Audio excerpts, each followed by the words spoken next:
What's up, Roxstars? It's Rox from the future here. I was editing my video and then I was like, oh shoot, I forgot to talk about Kim Zolciak. Child, Kim Zolciak been cutting up out there and I had to make sure I added it to this video. And since I'm adding it from my office, I was like, let me show you guys what I just got. First of all, I want you to admire the very, very adorable Halloween decor I have here in the Rock Softly room, which is where I am, you guys. The Rock Softly room. I would turn that light on, but it will cast a glare. So you'll just have to take my word for it. It's real cute. Yeah, I'm in the Rock Softly room now. I guess I'll give you guys a quick glimpse of the magic that happens here in this room, you guys. I love my room to death. But the main reason why I'm here is I wanted to show you guys this candle that I got. This is a new candle from Rose Forever. You guys remember when I showed you guys my Rose Forever candle before? The first time that I did a little collab with them.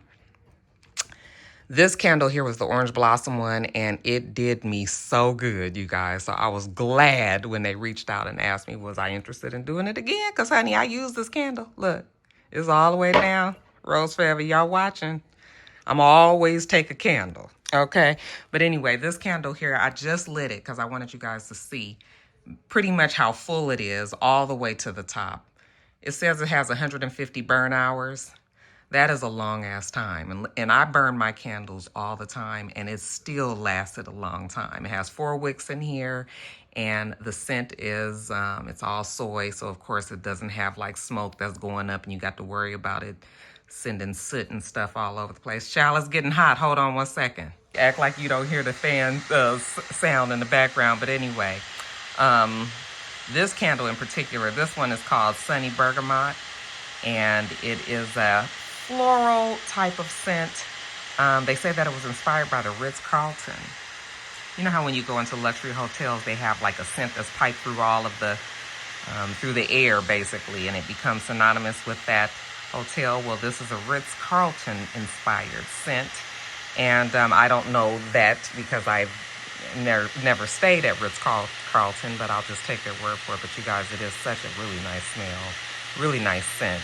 I burn it in here and sometimes I'll burn it in the living room. Well, not this one because I just started it, but that one down there on the floor, I did burn quite a bit in the living room. But this one is going to stay in my office because it just matches so perfectly. It has like a pink and white. I don't know what that is. That's not marbling, but you guys have seen that before. I love it so much, you guys. I love it so much. I'm going to put a link in the description box down there. And if you guys are interested, if you wanted to get you one, then listen, go on over to Rose Forever. You get a discount. You use my code. I don't know what the code is, so I'm gonna put it on the screen here. But you guys go on and check it out. Oh, let me show you because I wanted to put something next to it so you can see what size it is. It is a very nice, substantial candle. This is my Nintendo Switch that's up next to it, so you can kind of get an idea. Because I think when you see it, it kind of looks like a votive candle, but it is not votive size by any means. And when I first saw a picture of the original one, when I first did this, when I first got mine, I was like, this little candle? But it is not little, you guys. And like I said, 150 hours, I feel like I probably burned mine longer than that. But definitely a worth of the buy. Okay, but isn't it cute? And it goes with the room. It really does. I'm sitting here sweating. I had to get the fan. Let me just tell you guys about this damn Kim Zolciak. So apparently Kim Zolciak has found herself wrapped up in another divorce, okay? And this time is because she's been sneaking around seeing, well, allegedly, they're saying that, well, Mr. Kyle Mowitz is his name. He is a businessman, a wealthy businessman that they say, well, the wife of Mr. Mowitz has said that Kim Zolciak has been running around with this man, going on vacations. He's been buying her gifts. I was like, is this Big Papa, child? Did she hook up back with them? I don't know who this man is other than he is a business person. I actually looked up his information and Let me read to you what it says. 1 second. All right, let me read this to you guys real fast. It says Kyle Mowitz is a seasoned executive and investor currently serving as the co-founder, managing partner, and CEO of Imperium Blue, a group of companies with over $4.5 billion in assets. He oversees the overall structuring, acquisition, and financing activities of Imperium Blue, both domestically and internationally. Mowitz's expertise lies in acquiring income-producing assets with strong fundamentals and opportunistic qualities. Now, I don't know what the hell any of that means. What the hell kind of work does this man do? All I know is he's wealthy. His company is it has billions of dollars in assets. And that is the man that Kim Zolciak Bierman had been gallivanting and laying it low and spreading it wide, let the wife tell it. So they're in the middle of a divorce now, and the wife has subpoenaed, well, I don't know if she subpoenaed Kim Zolciak, but she has asked the judge to find out, what exactly was the relationship between Kim Zolciak and this man, because I guess she wants that show that this man has been cheating. And got sloppy with it. I guess maybe he did not realize that his wife was going to come after him like that, but shit. Billions of dollars? What was he thinking? Anyway, isn't Kim Zolciak still in the middle of her own divorce? And now we find her in the middle of somebody else's divorce. Quite the mess that Kim Zolciak has created for herself. I sure would like to know what Croy thinks about this. But you know what? Croy is probably so done with Kim. Are they still in that house? Child, I know that they were supposed to move. But I think that they've saved it a few times, and I don't know where they are with that. We haven't heard much else about their divorce. Once they were, the police kept coming out to the house. The kids were calling the police and all that. I don't know what is going on, but what I do know is former Mrs. Mowitz is like, bitch, not today. Oh, no, you're not, honey. So we're going to see what else happens with that. Shout out to the Rockstar that sent that to me after I had already recorded Top of the Blogs. And I was just like, dang.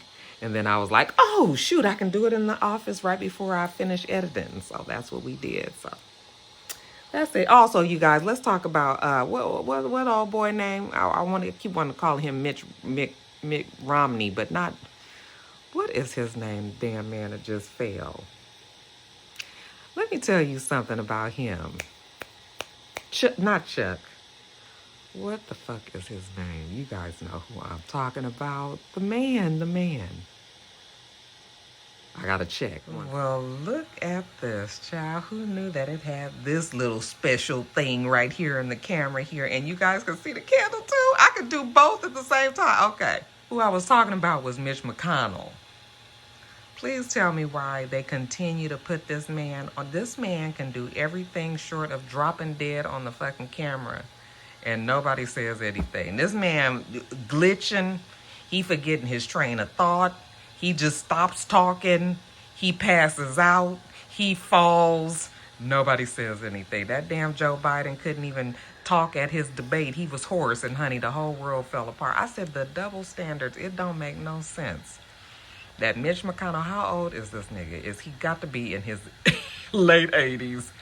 Why does he keep falling? Like, why do they keep allowing this man to be up there? He should be at home, retired, and enjoying the last few years. I mean, I shouldn't be saying the last few years of his life, but really, honestly, did you guys see when that man just fell recently? He was walking with somebody, and then all of a sudden, he just fell. It was nothing to trip on or nothing. He just went down, and he went down like a like a sack of potatoes. Then he kind of bounced on his hip. He was like, oh, oh, oh. And then they got him up. They was like, get Mitch, get him. They picked the man up and, brought him back up. And he was like, oh. I was like, they got one more time to put this old ass man up on this damn screen for him to be falling out and doing all of that, and nothing happens. What is going on? It is such a double standard, but they need to go on and retire. Mitch needs to retire. And all the rest of these old ass people, I know it's ageist, and people are going to be like, Roxanne, that's not right. People can still do their jobs as old people.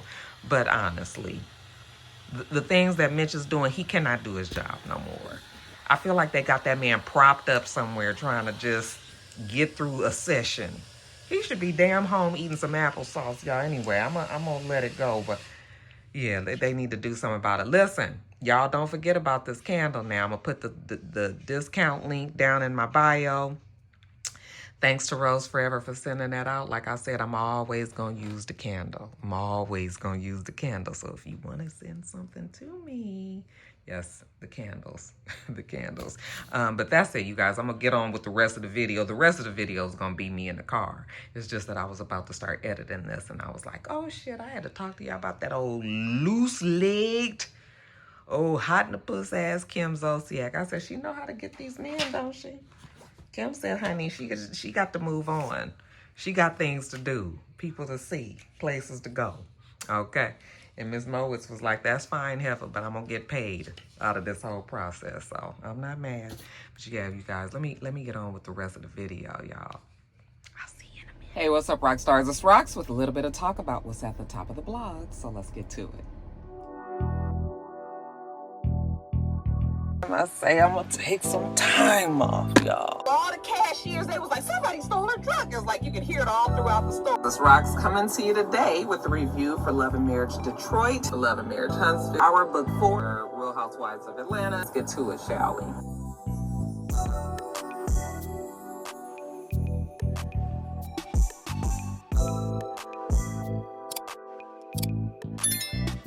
What's up, Rockstars? I know you guys woke up this Friday morning and was like, where is top of the blogs? Well, I just got back from Los Angeles yesterday, and it was hard for me to get my notes together for top of the blog. So that's why you guys are getting it a day late, because I think I'm going to upload this on Saturday. And instead, I put up Reasonable Doubt for you guys Friday morning. I know you guys was like, oh, watch this shit. I'm sorry, y'all. Anyway, we'll be back on track, regular schedule next week. First story up, you guys, you already know what it's going to be about. It's about our boy D'Angelo passing. Let me tell you, I was speechless when I saw that he had died. I was talking to my girlfriend, Simone, and she was like, oh my God, did D'Angelo die? And, you know, she always says some old way out shit half the time. And I was like, girl, no. Why you say that? And she said, oh, somebody was talking about it in one of her family chats. They were texting about it that morning. And I was like, I don't think so. Oh, my God, don't tell me that. So I went onto Instagram, and the first post that I saw said that, what's his name? Mark Lamont Hill or something like that. He had said that he had just found out that he had passed. And that guy is credible enough. I mean, I don't know why he would get on social media and lie about it. Even though it hadn't been confirmed by the family, I still felt like I didn't feel like he was just speaking out of turn. And I was so devastated. Devastation is probably the best word that I can tell you, that I can describe how I felt when they said that he had passed. I don't even have to tell you guys, like, D'Angelo, that whole neo-soul movement, I mean, that started right while I was in my 20s, you know, so I feel like I grew up with D'Angelo. We are right around the same age. I'm a few years older than him, but I'm telling you, I just did not expect God to take that one. I did not expect that to happen. And then for this to have happened in the same year that we lost Angie Stone, which we know that D'Angelo and Angie Stone have a son together, who's named after D'Angelo as well. That, you guys, I don't even want to talk about it because, you know, we're going to get all emotional, and that's not what we're here for today. But, heartbroken. They said that he died from, after a courageous battle with pancreatic cancer. And, most of us, well, a lot of us know that pancreatic cancer, usually by the time that the doctors have determined that you have that, because it's such a hard cancer to diagnose, I guess, or you don't really know the signs until it's already up on the person, that usually when they find out, you're already in the further stages of pancreatic cancer, and that usually, I think most times, people are not able to beat that form of cancer. My uncle, my dad's brother, also died from pancreatic cancer, and it was very much the same way. I mean, I don't know how long that D'Angelo knew that he had pancreatic cancer, but I know that my uncle found out when he was dying. Like when we found out he was dying, that's when we found out, of course. So just so upsetting, you guys. So upsetting. I mean, I can remember when Brown Sugar came. I can remember when the album came out. I can like specifically remember a party at one of my friends at Debbie's sister's Tanya's house, and we played that album over and over and over and over and over again. And just, I mean, definitely a legend who is gone. After Brown Sugar came out and Voodoo, that's when we were full swing into D'Angelo. That's when he had changed over his entire look from like New York, Philadelphia street nigga type look to this whole different sex appeal. We know that that was an appeal that he was not happy with. He did not like all the attention that album brought him, specifically with the song Untitled, you know, How Does It Feel? That video, like I know that everybody can remember when that video came out, even though it doesn't seem as so avant-garde today, but back in the day, they weren't doing that. They were not zooming in and out and showing a fully naked man, and we seeing his full his full cuts, and you know, seeing where the legs pop in the joints like the Ken doll down here. Like, we didn't see that kind of thing back then, and it was so, and even still it's provocative, like just to see that, just to see the camera teasing us as it goes back and forth, just him like bearing his soul. I mean, that was, I think, where most women anyway connected with him. I've seen D'Angelo in concert 2 or 3 times. I know at least 2 times, but I feel like it's a 3rd time. I just cannot remember, but I have definitely seen him. He's even more amazing in person. I just cannot believe he's gone, you guys. I cannot believe he's gone. I listen to D'Angelo. He's still very much in my rotation. That Voodoo album stays in rotation. And I just cannot believe it. He did also have a 3rd album. What was it called? I can't even remember, because he was with the Vanguards. Was it Black Messiah, something like that? I'm sorry, I did not put, because I just wanted to just talk. I didn't put that in my notes, but his 3rd album he had with the Vanguards, you guys remember that album as well. I just cannot believe it. I cannot believe it. He stayed out the way. We know that he did not like attention. And like I said, that second album just always placed him in like attention's way. And he did not want that. So he stayed away. We didn't see D'Angelo for a long time until they did that versus battle. Well, it wasn't a versus. Remember, we just had him up on stage and he was just singing all of his, just giving us like, you know, clips of his songs, just segments of his songs. Well, he did some of his songs in full, but for the most part, you know, he just got up there. He had on his huge fur coat. He had on his huge top hat. You know, you could barely see D'Angelo, the man, underneath all of that, but he still sounds the same. He still sounded good, and I just cannot believe it, you guys. His son did put out a statement. Again, I didn't put the statement in my notes, but he, you know, he basically said that this last year has been very tough for him, and that he appreciated everybody's prayers and well wishes. You know, him losing his mom earlier in the year, and then losing D'Angelo just now. But he said that he knew that one thing that his parents had done for him was raised him to be strong and to be tough, and to be able to get through things. So he is going to get through this like any other thing, because that's the only way that he knows how to be. But I just feel so heartbroken for him. You know, D'Angelo also had a daughter before he had his son. I don't know who the daughter is with. I don't even have the daughter's name. But she also did some posts that were dedicated to her father. And I am just so heartbroken for those kids.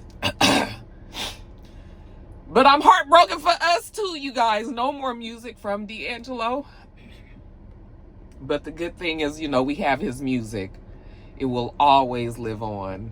And that's the good thing about artists. You know, sometimes they're able to leave us with these gifts for us to get through. So I'm going to stop because, child, you know how that goes. But he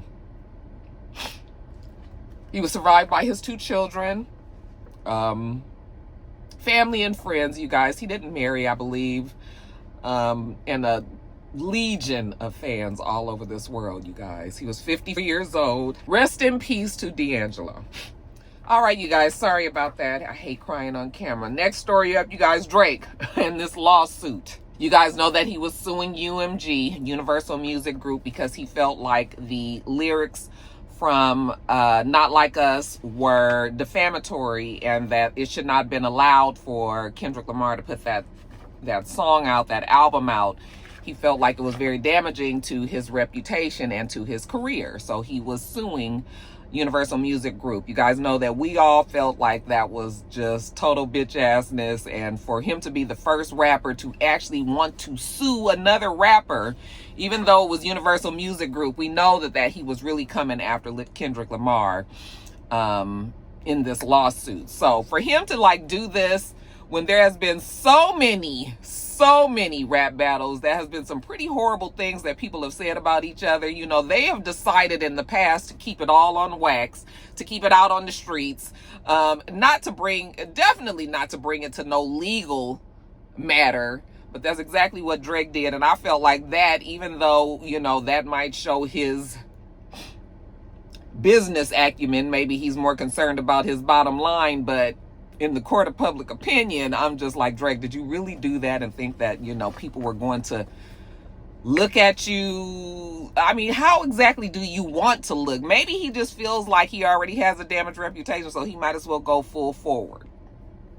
I don't know, but it was definitely a bad look to me to see a rapper trying to sue basically another rapper over some lyrics that was said. You know, honestly, at the time when them two were going back and forth, they both were saying some way out crazy shit. I know, as a rap listener and somebody who enjoys the genre, I know that in rap battles, it's all kind of bullshit that's said. That's the whole beauty of it. You know, you throw in truths and you throw in untruths, and, you know, you kind of dress it up and make it look fancy, and, you know, you throw it out at the person for shock value and all that. That's part of the whole thing, you know. So no, a bad look for Drake. Then for him to turn around and get denied, the case was dismissed by a judge, Jeanette Vargas. She said that the term certified pedophile is a non-actionable opinion, and it couldn't be considered defamatory. You know, Drake kept saying that it was spreading like a false and malicious narrative, and that was not, you know, what his life was. So the judge said this: although the accusations the plaintiff is a pedophile is certainly a serious one, the broader context of a heated rap battle with incendiary language and offensive accusations hurled by both participants would not incline the reasonable listener to believe that Not Like Us imparts verifiable facts about the plaintiff. Okay, in other words, like I just said, anybody who's listening to a rap battle, you take that shit with a grain of salt. Either you're gonna believe it or you're not. It may or may not be true, but we can't even sit up here and try to decide whether or not Kendrick Lamar was saying the things that was true or not, and vice versa. Drake said some things about Kendrick Lamar and his family as well. Okay, so it's like the judge was like, no, we not doing this. And can you imagine if the judge did side on Drake's opinion and found that, you know, went forward with this case? Then can you imagine how many other rappers would start to bog down the courts by suing another rapper for saying what they say in their, like, it would just be too much chaos and pandemonium in the courthouses when it would come down to these rap battles, because rap battles happen all the time, and like I say, they say some old crazy way out shit a lot of the time. So no, the judge shut it down. Drake did say that he is going to appeal the decision. I feel like even in the appealing process, it's going to come out the same way, but you never know. I mean, I'm not a real rock star lawyer now, am I? But yeah, the rock star lawyers, y'all can, the real ones. Because I know you guys got a whole lot of opinions on this, but the real ones can maybe chime in. Oh my God, you guys, I need my lashes back. Oh, every time I look at the camera, between these lashes and my lips getting darker again from the stupid Fenty lip balm, it's a whole nother story, you guys. I'm looking in the camera like, child, with this blonde hair, you got to have your whole look on. It's coming, y'all. It's coming next week. But anyway, what was I saying, child? I just was like, Drake, this is just And it's so funny because I was in a conversation with somebody not too long ago, and I just kept on saying that Drake has not recovered from the whole Not Like Us thing.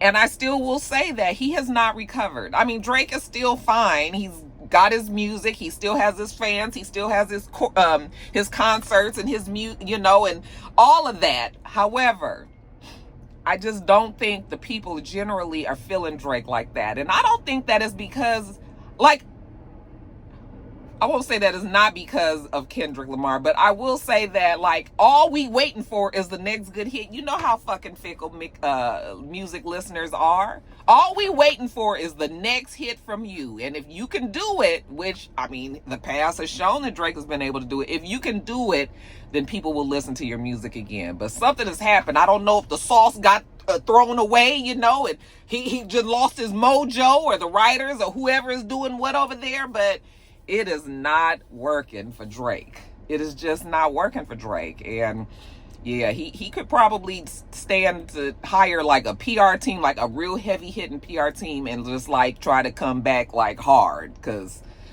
child, it's almost sad to talk about, this situation with Drake and this lawsuit, and how, I mean, I've never seen somebody quite undone the way that Kendrick did Drake. So, yeah, you guys, that's that on that. Yeah, the judge said, nope, I'm sorry, sir. We is not putting this through the courts. Go on about your business. So that's the end of that. And we gonna move on to the next story. Well, while we're talking about Drake, I guess we can talk about Nicki Minaj as well. Okay, and we can talk about her lawsuit that she lost. That lawsuit, probably one of many, was that when she was in Germany on her tour, you guys remember that tour that was fraught with all kind of shit going on. Remember they arrested her and all that for drugs. And anyway, I believe on that same tour, maybe not. Nope, I think that's not correct. But she was on a tour, and she was in Germany, and while she was performing on stage, there was a woman that a fan had gotten onto the stage, got past a female security guard, a woman security guard, y'all don't come for me, and they got her down. Nicki was never put in any danger, but you don't know that for a fact. People get on stage, folks can be crazy, you don't want that. I guess as a performer, you would not want that, okay? So I get it, that would be upsetting, but they handled it, they got the lady off, and it was fine. After the concert, however, Nicki Minaj was pissed, and she went and confronted the female security guard who the fan got by. I'm not sure if it was a man or a woman. I think it was a woman, but anyway, she went and she was fussing at the security guard, and I'm sure a fuss from Nicki Minaj is a little different than just a girl. What was you thinking? Why would you let somebody get by you? I'm sure it was totally different, So it had gotten so bad that the head of security, his name is Thomas Wiedenmuller.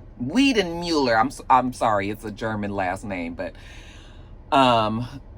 he stepped in as the head of security. So he was talking to Nicki Minaj. When she got pissed at him, like, who the fuck do you think you are? Who do you think you talking to? She went and threw her shoe at him. Can you imagine being security for these different fucking entertainers and having to deal with stuff like that? It is so much a shame that there are really people that treat people that way. When you hear about folks saying, oh my God, that person was like the musician from hell, and you just kind of think like, but you hear about stuff like Nicki Minaj did to this guy. So she threw her shoe at him. It was getting out of hand. So apparently Kenneth Petty, her husband, pulled the head of security to the side, and they had a conversation. And Thomas said that the conversation went well. He kind of was talking to the husband, who was way more rational than Nicki Minaj, and he understood that Nicki was upset. So maybe it was easier to talk to the husband and let the husband try to calm her down. So that's what he did. He spoke to the husband. He said the conversation went well. They went back and joined the rest of the group. And he's talking to Nicki, and she's still upset and everything. And he said next thing he knew, Kenneth just sucker punched him and hit him in his jaw and broke his jaw. Okay, the man said he's had 8 surgeries. He has 5 face plates, placed in his jaw, and he sued. Well, he did win, and he was ordered to be paid like somewhere around $504,000. Okay, $503,000 and some change. But to this day, Nicki Minaj had not paid that debt. Well, or that judgment. She hadn't paid the money. So now Mr. Wiedenmuller, he is asking the court to go after her assets. If she's not paying this money, then maybe that means she don't have the money. So now we need to go after these assets. She has a $14 million, well, it's been appraised at $14 million, an 11-bedroom mansion in Hidden Hills, California, which you guys know Hidden Hills is like above Hollywood Hills, above Beverly Hills. Hidden Hills is like the mega rich, right?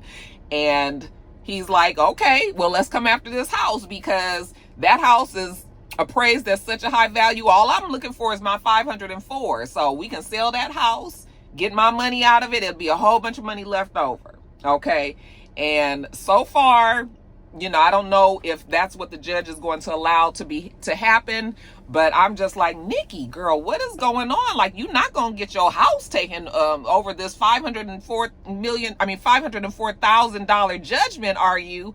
That makes me feel like maybe Nicki Minaj don't have 500,000 like at her, or maybe she's not comfortable with letting off such a large amount out of her money, because even though I know Nicki still has, good money and everything, like, what is going on here? Like, now we talking about losing your house, excuse me, which she probably has other property and all, but I'm just saying, like, you losing your house, this is where your child lays his head, you have a family, people you taking care of and all, and for her to let that go, it makes me wonder exactly what's going on. I just can't still believe that Nicki Minaj would be to the point where she's broke.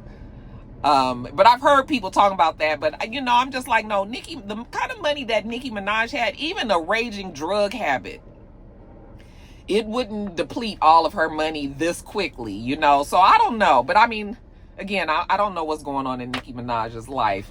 But with everything else that's going on with Nicki Minaj, being mad about money that she's owed, and Nicki Minaj, acting out and having a lot of people that have turned on her because of her antics and all, like, it just makes me wonder what exactly really is Nicki Minaj going through over there. What exactly is happening? Is there a drug situation? Is there some mental health issues that are unaddressed? And it's now gotten so out of control that, things are slipping by the wayside and she's going to be losing things. I surely don't want to see that happen to her. But what's happening over there? Or it could very easily just be like somebody who's rich and like going to wait to the very, very last minute to pay some money because they don't want to pay that shit. But it just seems like it's getting more and more serious for Nicki, and I don't know what's going on over there. But, with people talking about, what the New York streets is talking about, and allegedly saying that her husband is spending up her money and allowing all these things to happen because she is strung out. Like, I don't know. It's just sad. It's sad to see things crashing down on her. That's what it looks like anyway.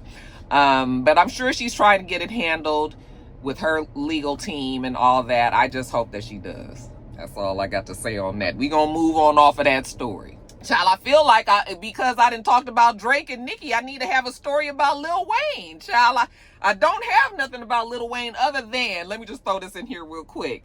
I was scrolling on Instagram, child, and they were showing this concert that Lil Wayne was at not too long ago. I guess it was maybe a couple of months ago. And was it the Louisiana Fest? Maybe it was during Louisiana Fest. No, maybe it wasn't. Don't quote me. But he was having like some segment in his concert where he was doing like heavy metal, acid rock kind of, the kind where they just screaming, they just riffing on the damn electric guitar. They running up and down the stage. They're screaming, they jumping. Everybody was so fucking confused. So many of his fans were so confused because they were just like, what exactly is going on? Like, it wasn't just one song, okay? It looked like he really got into the groove of it and was going on, and everybody was just like, he can take this shit and kick it out the fucking window. They were so irritated about it, and I was just like, oh my God, is this what the Lil Wayne concerts have? Because I'm telling you, Cash Money and Young Money, but for me it was Cash Money. Cash Money, the music back then, like, I would imagine that a Cash Money concert, which I've never been to, in its heyday was probably some of the fucking most fun, livest concerts out there, because that music just brought out the party in you. And for that to be what it was, and for this to now be what it is, and him up there with these screaming skateboarders, acid rock, child, I don't know. But yeah, you know, Young Money is losing right now. They losing right now, you guys. Never thought it would happen. Three top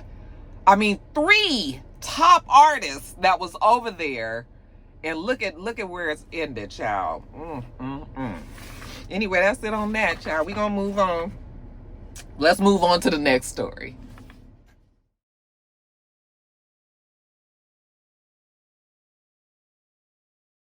Actually, we gonna end it right here, because I said I was gonna make top of the blogs just 20 minutes or so. So we'll end it right here, you guys. We do this every single week, so make sure you thumbs up the video, comment, and subscribe, and make sure you come back.